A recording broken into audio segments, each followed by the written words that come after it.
মাটি খুঁড়ে লড়াই হবে, মাটি খুঁড়ে মানুষ বেরোবে, আর লড়াই মাটিতেই লড়াই হবে। আমি মাটিই থাকবো, ট্রেনিংই পড়ে থাকবো, কারা কী করে আমার উপরে আমি সেটা দেখতে চাই। এই তো আমার পাশে আমার ভাইজান রয়েছে, গতবারে লুট করে নিয়েছে। সপ্তকাটিকে ভোট দিতে পারলে ওখানে ওনারা 1 লক্ষ ভোটে হারবেন ভদ্রলোক।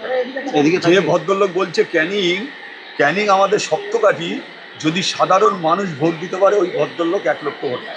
এবারে কি ভোট করাতে পারবেন? কতটা শান্তিপূর্ণ ভোট হবে বলে মনে করছেন? আমি তো এখনো পর্যন্ত বুঝতে পারিনি যে শান্তিপূর্ণ ভোট হবে। তবে অশান্তি করলে ভাঙন ক্যানিং দুটিও অশান্তি হবে, কোনো জায়গায় শান্তি থাকবে না। ভদ্রলোক আমার অশান্তিতে রাখবেন আর উনি ভাঙড়ে শান্তিতে ভোট করবেন, সেটা বুঝতে হবে, সেটা আমি বুঝে নেবো। আর সেটা দেখার ব্যাপার আছে। এখন শুরু হলো, আজ নমিনেশন ফাইল হলো, এইবারে মাঠে নামছি। তারপরে এলেন কি বলবেন? নমিনেশন করেছি, এইবারে উপর আল্লাহর হাত, আমি জিতবো কি জিতবো না সেটা উপর আল্লাহ জানে। তবে সুষ্ঠুভাবে নমিনেশনটা হয়েছে। আজকে আমরা ক্যানিং পূর্ব বিধানসভায় আইএসএফের প্রার্থী হিসাবে আমি নমিনেশন ফাইল করলাম। নমিনেশনটা আমাদের একেবারে খুঁটিনাটি করে যিনি আমাদের আরও তিনি নিয়েছেন। আমরা মোটামুটি খুশি, নমিনেশনটা আজকে ফাইল করতে পারলাম। কালকে শেষ তারিখ। আমার পাশে আমার দাদা কুলবেন্দ্র, ক্যানিং পশ্চিমে, একেবারে ক্যানিং পূর্ব আর পশ্চিম দুই ভাই, আমরা দুই দাদা ভাই। উনিও আজকে নমিনেশন ফাইল করেছেন, উনি বলবেন। আমি শুধু একটা কথা বলবো, নমিনেশন ফাইল করলাম, সব কিছু হলো মনের কাছে, আমরা বুঝ দিলাম যে নমিনেশন ফাইল করলাম, কিন্তু সার্বিক পরিস্থিতিটা আপনারা সবাই জানেন, জানার দরকার আছে যে নির্বাচনে প্রাককালে আমি তো এর আগে থেকে প্রচার করছি। নমিনেশন ফাইল হলো আজকে আমরা ক্যান্ডিডেট, আজকে বোঝা গেল যে দলের ক্যান্ডিডেট আমরা কোন প্রতীকে লড়াই করছি। কিন্তু যেভাবে ক্যানিং পূর্বতে ওসি জীবনতলা আর ওসি চন্দনেশ্বর যেভাবে তারা নোংরামি করছে, আমাদের প্রচারের পারমিশন দেওয়ার পরেও কালকে 7:30 থেকে আমার প্রচারের পারমিশন দিয়েছে, আর 9টায় পারমিশন ক্যান্সেল করছে। আমাদের জানাতে হবে, আমরা সেখানে প্রচুর লোক নিয়ে বার হই, কয়েকশো বাইক বার হয়, অনেক মানুষ থাকে সাথে আমাদের, কিন্তু এইভাবে আমাদের বারবার হ্যারেস করছে। এর আগেও একটা প্রোগ্রামে আমার হ্যারেস করেছে। আমরা শুধু মিডিয়ার মাধ্যমে আপনাদের কাছে বলতে চাই যে ওরা কী চাইছে। ওখানে ক্যানিংয়ের যিনি নেতা তিনি কি ভয় পাচ্ছে?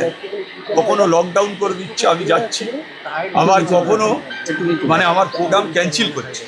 তাহলে ক্যানিংয়ের মানুষ যারা নেতা তারা কি আরাবুল ইসলামের ভয় পেয়ে এইসব করছে না? তার কারণটা কি তারা এই ধরনের কাজ করছে সেটা আমাদের জানার দরকার। সেটা আমরা বলবো, আপনাদের সামনে তুলে ধরছি যে আপনারা বলুন যে ওনারা কী চাইছে। তিনিও তো ভাঙড় থেকে, ক্যানিং থেকে ভাঙড়ে গিয়ে লড়াই করছে, আমি তো নোংরাম কোনো জায়গায় করিনি। তাহলে ওনার জানা উচিত উনি ক্যানিং থেকে ভাঙড়ে গিয়ে লড়াই করছে, আর আমি ভাঙড় থেকে ক্যানিং এসে লড়াই করছি। তাহলে এই ধরনের আচরণ এটা ঠিক।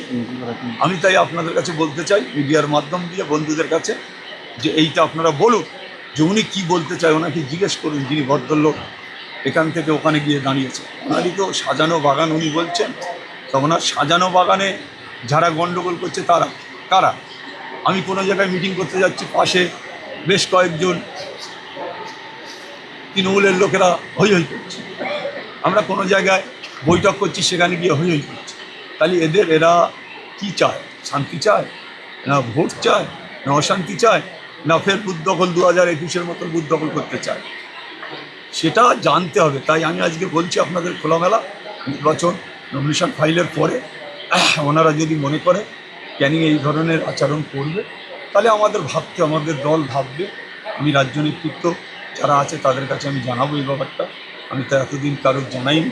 আমাদের দলের যিনি চেয়ারপারসন আছে, আমাদের দলের যিনি আরও উচ্চ ক্ষমতায় আছেন, বড় ভাইজান ছোটো ভাইজান, দুজনকেই আমি জানাবো যে এই ধরনের আচরণ করছে এখানকার যারা তৃণমূলের নেতৃত্ব। আমি এটা সবাইকে জানাবো, ফ্রেশকেও আপনাদের জানাচ্ছি যে ওরা কী চায়, এটা আমি বলতে চাই। আপনি আজকে আসতে প্রচুর মানুষের ভিড়, রাস্তায় যেভাবে মানুষ বেরিয়েছেন, শয়ে শয়ে গাড়ি এসেছে আপনার সাথে, তাতে করে মনে করা যায় কি ক্যানিং পূর্ব থেকে আরাবুল ইসলাম জিতছে? শুনুন, সেটা তো আমি অ্যাডভান্স বলবো না। তবে আমার কাছে আমি যা দেখেছি ক্যানিংয়ের মানুষের কাছে, আমার জেতার ব্যাপারে আমি নিশ্চিত, আমি জিতব। সে যদি 1 ভোটেও জিততে হয় তাও আমি জিতবো, জেতার ব্যাপারে নিশ্চিত। কে বললো সাজানো বাগান? আর কে বললো আমবাগানে, এ আমার কাছে শুনলাম। না, আজ থেকে কি লড়াই, নমিনেশন দেওয়ার পরে লড়াইটা জোরদার চলবে? হ্যাঁ, নিশ্চয়ই নিশ্চয়ই। এবার মাটি খুঁড়ে লড়াই হবে, মাটি খুঁড়ে মানুষ বেরোবে, আর লড়াই মাটিতেই লড়াই হবে।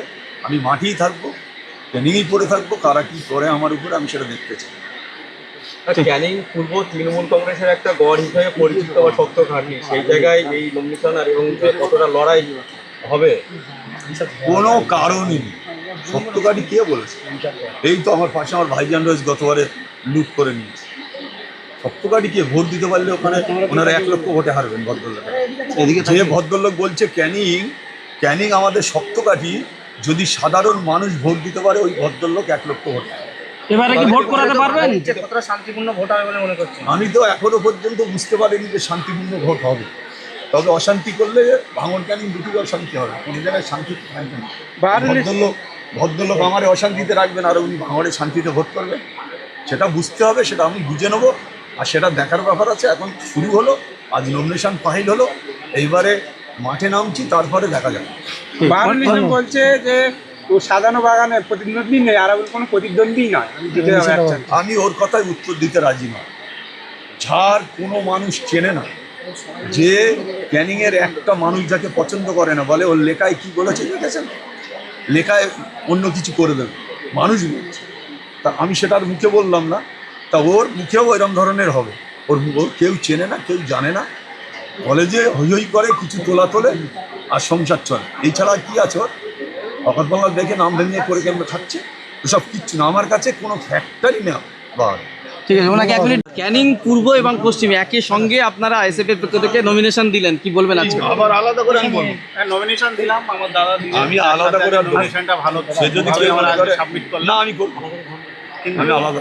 ইলেকশনের ব্যাপারে আমরা তো টোটালটাই নির্বাচনের উপর ডিপেন্ড করি। সেই নির্বাচন কমিশনার যদি সেই জায়গাটা ঠিক মতন পরিচর্যা করে তাহলে আমরা সব দিক থেকে আশাবাদী। কিন্তু প্রতিবারই দেখেছি ভোট লুট, বুথ জ্যাম্পিং, কাউকে ভোট দিতে ভয় দেখানো, এইগুলো প্রতিনিয়ত হয়েছে। আর আমাদের পুলিশ প্রশাসন সেগুলোকে সহায়তা করেছে। সেই জায়গাটা আমি পুলিশ প্রশাসনকে বলবো নিরপেক্ষতাভাবে থাকতে। আর নির্বাচন কমিশনের কাছে আমার অনুরোধ থাকবে যাতে সুষ্ঠু স্বাভাবিকভাবে ভোটটা পরিচালনা হয়, সেটা দেখার জন্য। Thank you. সবাই নিচে আছে, সবাই নিচে।